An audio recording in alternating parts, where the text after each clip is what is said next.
잠깐 언급했듯이 한글이 원나라 쿠빌라이 칸 때 만들어졌다던 파스파 문자를 차용했다고 자꾸 외국 학자들이 이렇게 논문으로 들고 나올 때가 있습니다. 내용이 좀 겹치네요. 그래서 파스파 문자는 1269년에 티베트 스님 파스파 스님을 국사로 모시고 만들었는데요. 이 문자를 탄생시킬 때도 탄생 기록을 갖고 있습니다. 그래서 우리 훈민정음과 파스파 문자가 장점으로 가지고 있는 것들이 여럿 겹칩니다. 그 첫째가 말소리를 그대로 기호로 나타낸 표온 문자, 소리 글자라는 것이 그렇고요. 또 탄생 시기도 약 한 150년 전 남짓 앞뒤로 창제되었거든요. 그리고 또 공부하기가 너무 쉽다는 것이 자꾸 이렇게 겹쳐서 오해의 소지를 불러올 만합니다. 하지만 조선왕조 실록에 이런 잡음을 물리칠 기록이 확실히 남아 있습니다. 세종 25년 12월이었습니다. 이달의 임금이 친히 언문 28자를 지었는데 그 글자가 옛 전자를 모방하고 초성, 중성, 종성을 나누어 합한 연후의 글자를 이룬다. 무릇 문자에 관한 것과 리어에 관한 것을 모두 쓸 수 있고 글자는 비록 간단하고 요약하지만은 전환하는 것이 무궁무진하니 이것을 훈민정음이라고 일렀다라는 기록이 있습니다.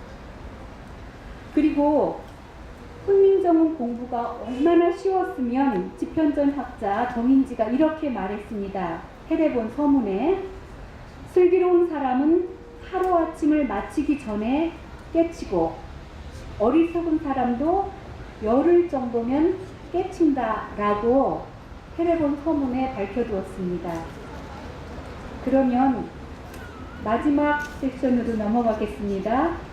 한글 꽃피다 디지털 문헌정보 왕국으로 문화라는 것이 흐르는 물과 같아서 강줄기를 이루기 전 많은 시냇물이 모여들고 스미며 또 품기도 하면서 대해로 나아갑니다. 하늘 아래 순결한 종은 존재하지 않는다는 얘기고 모두 잡종이라는 얘기죠. 그러니 문화에서도 크게 보면 독창성과 사용이 그리 중요하지 않다는 얘기입니다. 얼마만큼 역동적으로 흘러 오랫동안 살아남았느냐가 문화의 질이며 존재 의미입니다.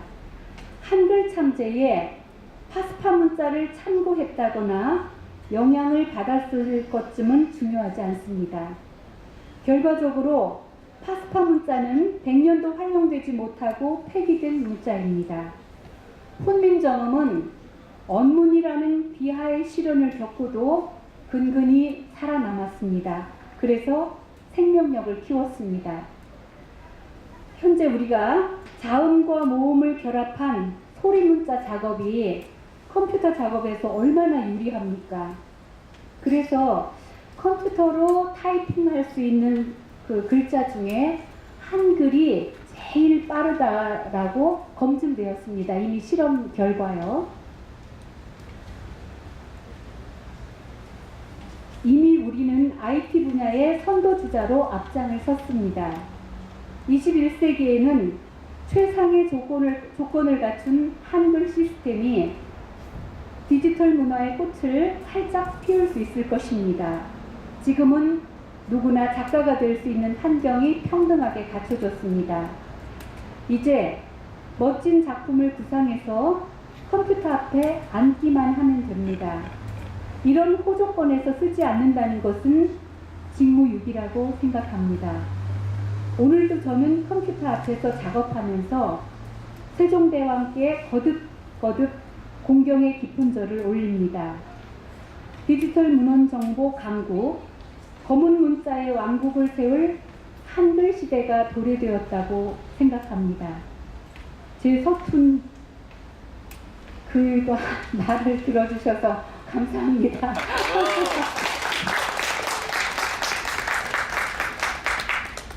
네, 저기 유경수 작가님의 문자의 잠깐은 탄생부터. 이번에 좀 이제 해가 넘어갔으니까 잠깐. 아, 그럴까요? 네.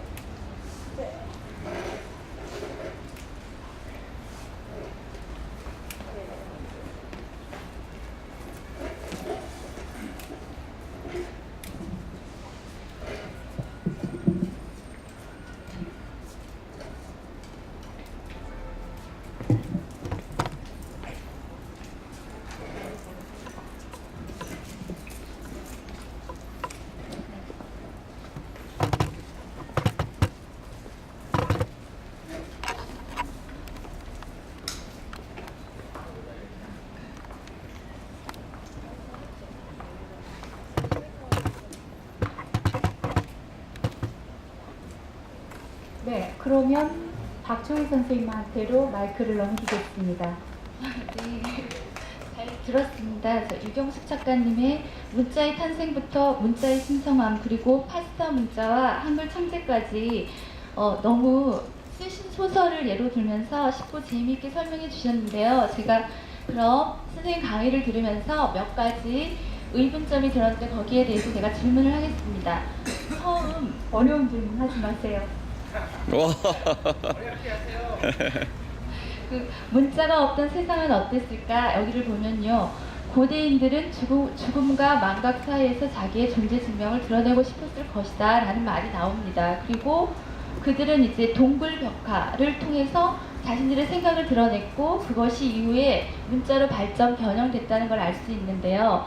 여기 아래에 보면 하지만 노자의 검은 골짜기나 천일야의 세아라사대 같은 이야기를 접할 수 있었을까라고 질문을 던집니다.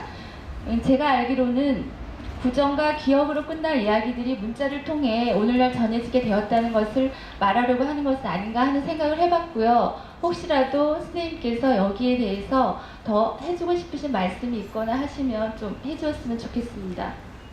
네, 제가 노자의 매니아입니다. 그래서 노자를 글을 쓸 때 많이 활용하는데요. 이 노자의 어떤 부분을 제가 좋아하느냐면요. 노자는 약 2300년 전의 사람이지 않습니까? 그 노자가 한 얘기 중에 곡신불사라는 얘기가 있습니다. 예, 그 곡신불사가 어디에 살고 있느냐면 계곡에 살고 있습니다. 노자는 그 생명의 어머니를 계곡으로 봤습니다. 검은 계곡으로 봐서 그것을 암컷으로 보기도 했습니다. 여러분들이 한번 생각해 보십시오. 깊은 골짜기에서 생명이 계속 태어나고 하는데 이것을 비유적으로 암컷이라고 노자는 얘기를 했습니다. 현비는 암컷이라는 얘기입니다. 그래서 제가 이 노자의 사상을 지금 생각해도 굉장히 잘 비유적으로 말했구나 싶어서 자주 활용하고 자주 읽습니다. 제가 노자의 도덕경을 그냥 소리내서 집에서 혼자도 잘 읽습니다. 그리고 여기서 예로 들었던 그 천일야화, 여러분들 천일야화 다 아시죠? 워낙 유명한 문학작품이니까요.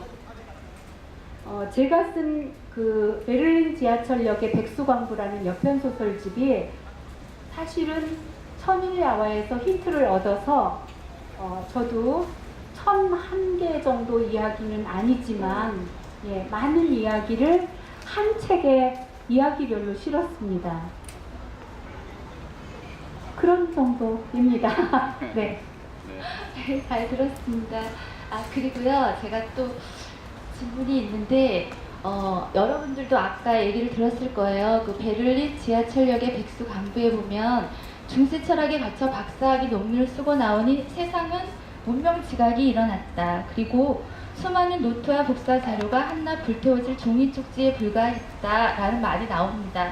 저는 이 베를린 지하철역의 백수 강부를 읽으면서 어떤 공포감을 느꼈거든요. 그 공포감이 어떤 미래의 한정형 같기도 하고, 그리고 하나의 어떤 철학이나 이론을 공부하기 위해서 공부를 하고 나왔더니 그것은 결국 여기도 나왔지만 종이 쪽지에 불과해 버린 거예요. 그리고 나는 그만큼 늙어 있고, 그리고 여기에 보면 700년 동안 잠들어 있던 에크하르트의 영성을 깨워 한 권의 책으로 부활시켜 보니 그의 머리카락이 벌써 하얗게 서리가 내려 백수강부가 되었다라는 말이 나오거든요.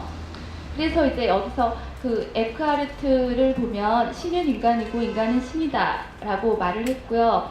그리고 신만이 자신의 형상대로 인간을 만든 게 아니라 인간 역시 끊임없이 자신의 형상 속에서 신을 창조한다 이런 말도 했어요. 그리고 유경숙 작가님이 여기를 아까 하면서 굉장히 막 감명받은 그런 에크하르트에 대한 우리가 알지 못했던 그런 얘기들을 또 해주어서 제가 되게 기쁘게 들었거든요. 근데 여기에 대해서 또 우리가 알지 못했던 숨겨진 일화라든가 그런 게 있으면 좀 한두 가지 더 해주면 어떨까 합니다.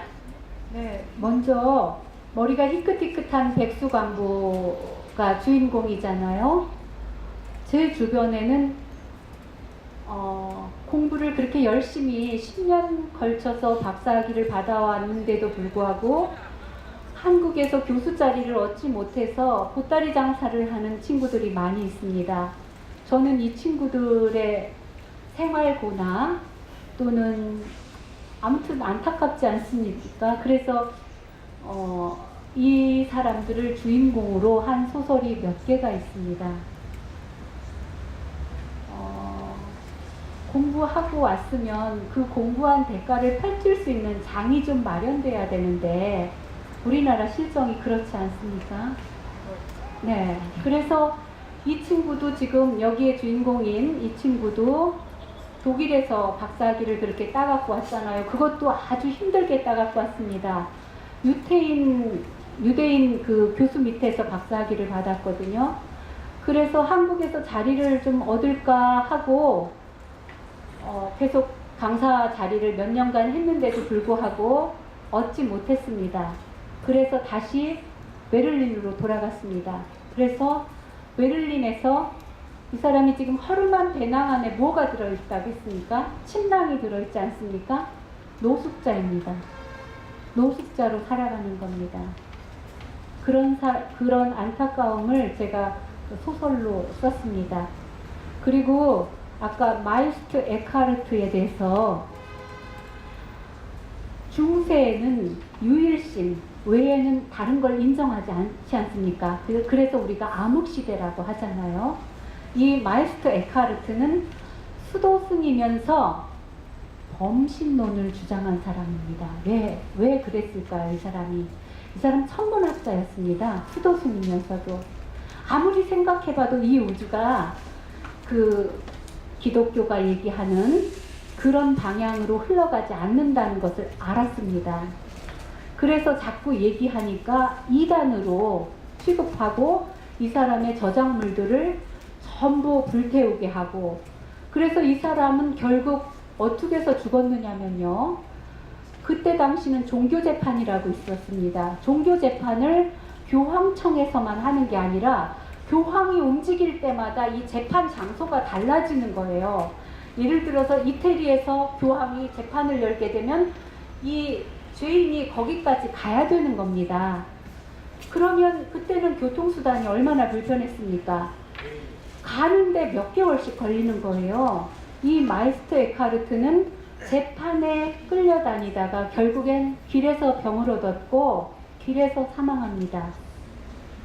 그런데 다행히도 이 사람이 존재하고 그런 얘기를 뿌려놓았다는 것이 그 수도승들이 강의 노트를 한 거예요. 수녀들하고. 그래서 그 노트에 다 적혀 있는 거야. 이 사람이 강의한 내용이. 그래서 그거를 찾아다닌 또 학자가 있어서 그것을 묶어서 이 사람의 저작물로 내게 됐습니다. 그래서 사실은 이렇게 에크하르트는 길에서 병을 얻어서 파문당하고 죽었지만 다시 부활된 거나 마찬가지예요. 그쵸? 네, 그렇습니다. 네, 잘 들었습니다. 그리고 제가 마지막으로요, 유경수님 소설을 보면 앞에서도 얘기를 했는데 인류의 깨진 조각 한 부분에 관심이 있다. 그것이 문명의 시원이다 라는 말씀을 해주셨고요. 그리고 고대 사람들한테 굉장히 관심이 많다는 걸 알 수 있거든요. 그래서 왜 이런 고대 사람들 그리고 문명의 시원 이런 인류사의 깨진 조각 한 부분에 대해서 관심이 많은지 거기에 대해서 좀 알고 싶습니다.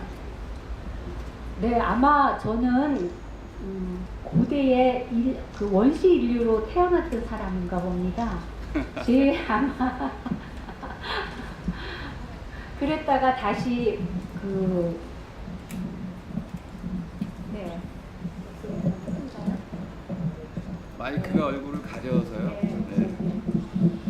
그래서 다시 환생한 사람인가 봅니다. 왜? 저도 모르겠습니다. 왜 그렇게 고대에 대해서 관심이 가져지는지요.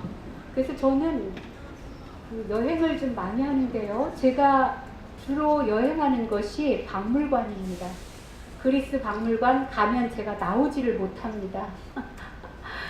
계속 박물관에서 옛 그림과 옛 물건을 보느라고 나오질 못해요. 몇 날 며칠을 가서 봐도 그 박물관에 가서 봐도 질리지가 않아요. 작년에도 제가 그 대만의 고궁박물관에 계속 4일 동안 있었는데 나흘 동안 계속 출근했습니다.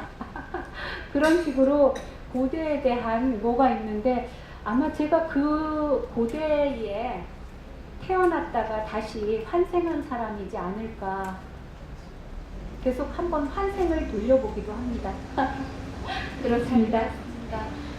저는 질문이 끝났는데요. 혹시 여러분 중에 궁금하신 점이 있거나 같이 유 작가님과 대화하고 싶으신 분 있으면 좀 손을 들고 질문을 해주셨으면 좋겠습니다. 네, 말씀해 주세요. 예, 지금 이제 고대의 상징이 아닌가 말씀하시라고 하는데요. 사실 그 문학이나 우리가 갖고 있는 인간